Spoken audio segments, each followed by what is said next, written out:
Bonjour à toutes et à tous, voici l'analyse du CAC 40 pour le jeudi 24 novembre. Le CAC 40 évolue toujours dans les mêmes limites que ces derniers jours, même s'il a tenté un débordement par le haut de cette zone de résistance 4550-570 sans réel succès pour le moment.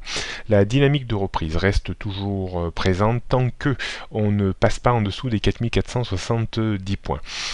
La hausse reste non évidente non plus compte tenu de la grosse zone de résistance qui plane au-dessus de l'indice entre 4580 et 4637 points.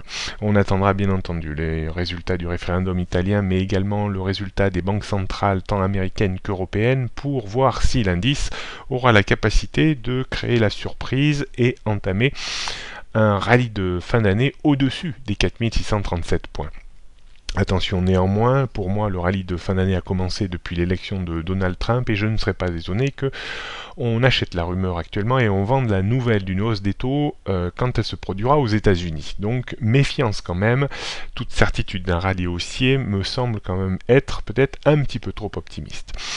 On jette un coup d'œil sur les prochaines résistances, donc c'est toujours cette zone très forte entre 4580 et 4637 points. Support, on a un premier petit support vers les 4540 points, avant 4500 points, et surtout on surveillera très attentivement les 4470 points.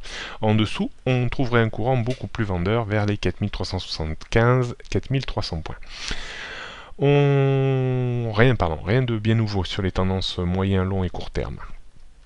On jette un coup d'œil pour terminer sur le futur CAC 40, journée fériée aux États-Unis, donc probablement peu de mouvements à attendre de l'indice. On pourra éventuellement se porter légèrement à l'achat en cas de retour vers les 4500 points et de rebond sur ce niveau pour viser 15-20 points de hausse. Toujours ces stratégies à 15-20 points, rien de bien nouveau non plus quant à ça. On pourra vendre un petit peu à découvert sur accélération haussière vers les 4500, 60-70 pour viser de nouveau 15-20 points de reflux avec des stops à une quinzaine de points. Voilà un petit peu les stratégies que l'on peut mettre en place, mais pas grand chose probablement à espérer aujourd'hui avec les marchés américains qui sont fermés. Bonne journée à toutes et à tous et à demain.